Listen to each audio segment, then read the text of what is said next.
I have 5 for the month of April, 5 for May, in which these items, cosmetic items, I just did not care for, and they were disappointments. They're not here anymore. I've already returned them, actually, except for one. I'm just going to throw it in here because I'm done with it and I'm going to take it back to the store. So I'm going to share with you what they are.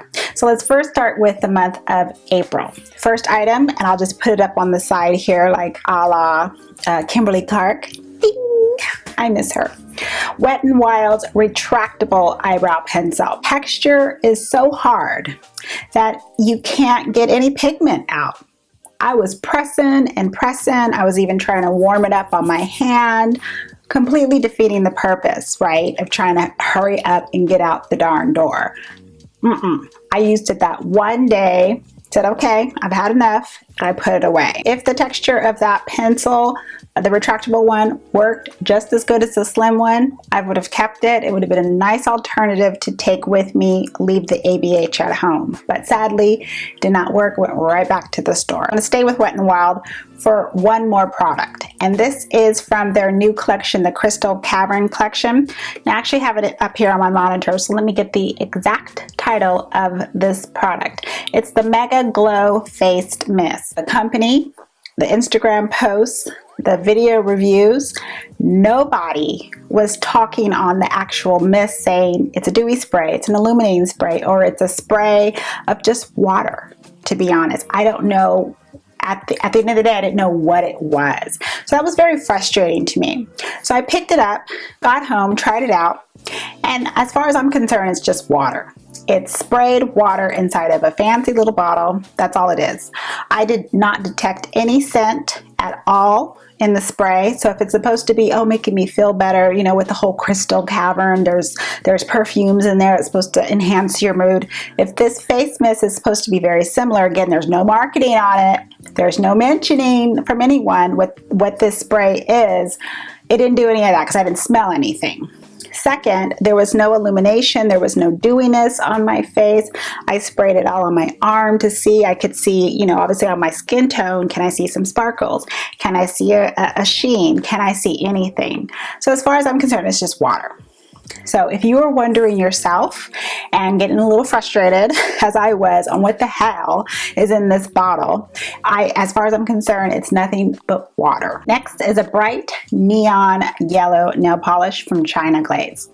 Now, I already have a China Glaze nail polish in a neon color. It's that orange shade that I had actually stated was one of my top picks that I really, really enjoy.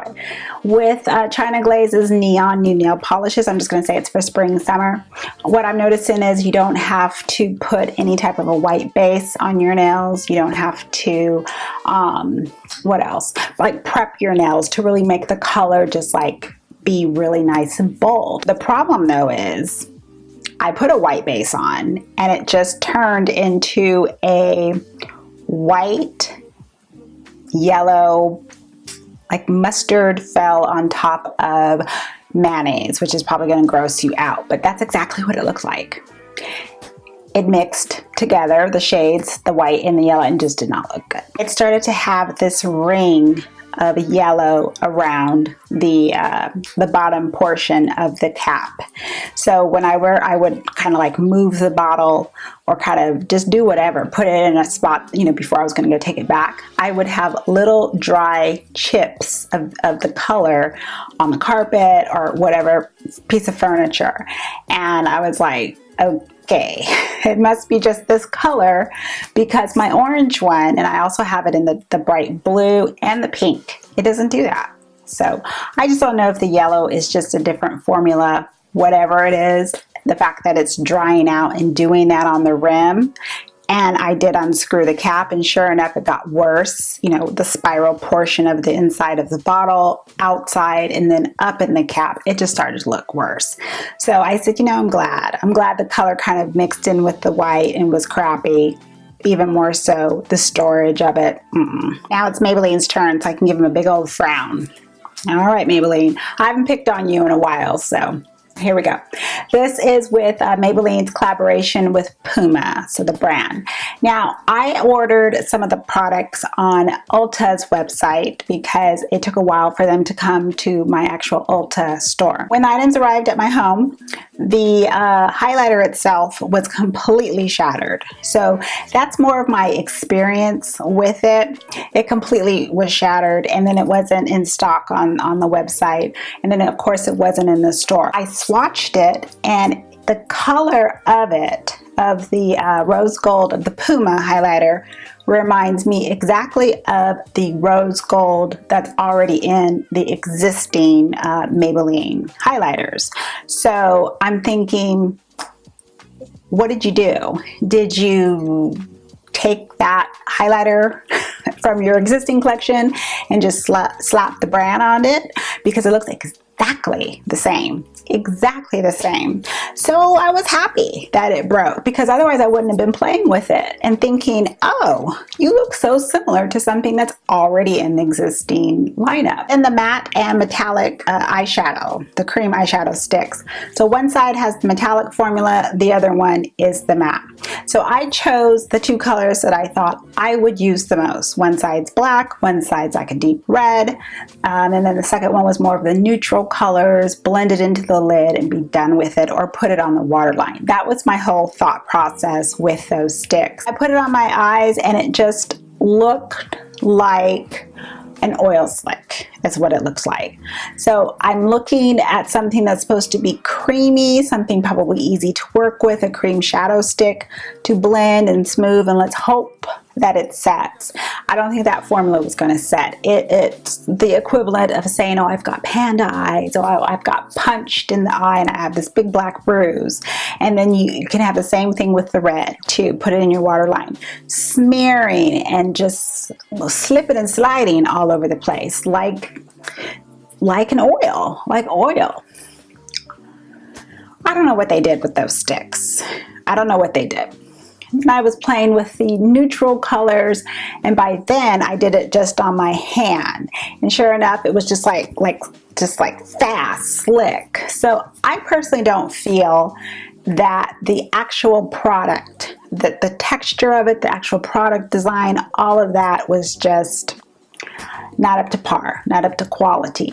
And I feel that when it's with a collaboration with a brand, I don't care what brand it is, but you're just merging together two sources together, and you want to make a nice presentation to the customer to purchase, and then you give me this? No. The last two items came from Sephora. So first up is a skincare product, and let me get the exact title. It's Sephora Collection Brightening Eye Cream. It's supposed to hydrate and depuff. The minute the cream hit my under eye area, it was burning. So that's why I wanted to look and see, is there an acid in there, like an AHA, a BHA, any other type of an acid with it, because that's in a sense how it felt, like it was burning my skin, like it was an acid. I was like, what is in here that I could possibly be perhaps allergic to?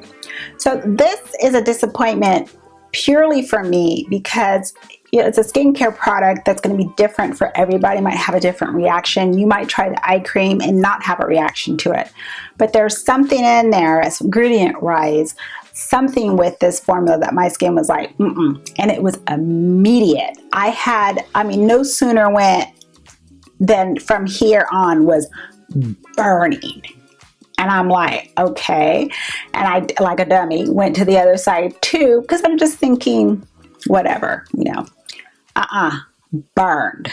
And then I grabbed what I needed to get it off my skin, and it was still burning. And last for April is a product that surprised me.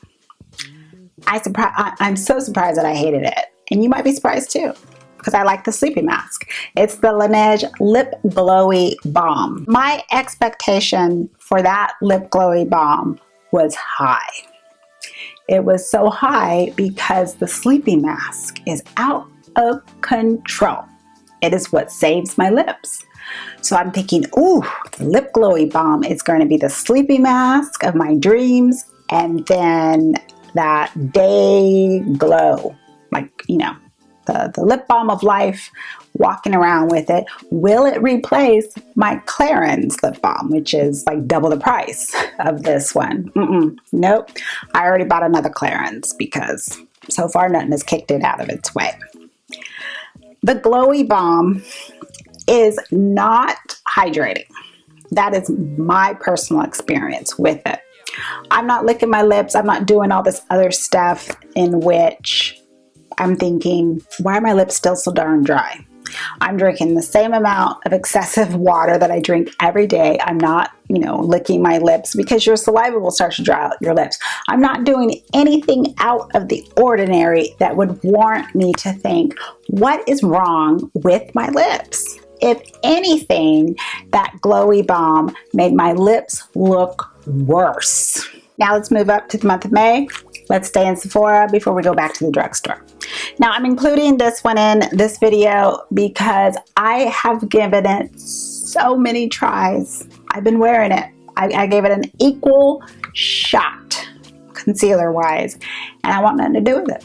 It's Too Faced is Born This Way Super Coverage Multi-Use Sculpting Concealer. Really went probably above and beyond with this darn concealer because it is that loved in the community. Not that I don't do that already when I'm testing products, but I just wanted to see, I didn't know when to stop was my problem, because I'm thinking, what is it that everyone is seeing that I don't care about this? There's got to be. Let me keep doing it. Let me keep wearing it. And with each and every time, with all different products, loose powders, pressed powders, foundations, no, I'm done. I'm noticing that it's looking drier in some areas of my skin, and I don't have dry skin. I don't have dry patches. It's, I exfoliate daily. I'm thinking, where the hell is this? Where's this coming from, right? All of a sudden, out of the blue, when I'm using this on a routine basis in certain areas. But what showed that to me is it's drier in the areas in which I put the actual concealer. So it was a dead giveaway that the concealer is on my skin type. I don't even want to say type, just how my body is reacting to the concealer. It's a drier formula for me, which is, hey, odd to me because the foundation does not do that to me. Chestnut underneath my eyes will cover what it needs to cover, but it's still, I can see a lot more darkness up there. Now I'm making that a point because my other concealers will cover that up, which it's not a lot, but I can tell a difference. Now moving on to my actual skin and covering up any imperfection, the shade, it's still doing the same like Chai did. So the formula, it's showing to me it's not enough pigment. Let's put it this way. It's not as much pigment as what it's marketed as, or what I'm seeing that everybody else is seeing, right? I'm not seeing where the coverage is there, where there's an apparent dark spot on my face. Now it's not a fresh dark spot, even though it might be fading, you can still see it through the concealer. So, I'm looking at it and thinking of it in that regards to the other concealers that I have, which perform the best. And this is just not cutting it for me. I do have another concealer. I tried out Milani's. This is their Conceal and Perfect Long Wear Concealer. Now I picked up two shades because I couldn't tell from the actual display which one would work the best for me. I tried it on my hand first, and I tried it and I said, okay, that's light, but it wasn't the color that was about to make me peel over in the chair. It was the smell. I'm like, is it the concealer? Is the window open? Is somebody painting? What is going on? It smelled like paint.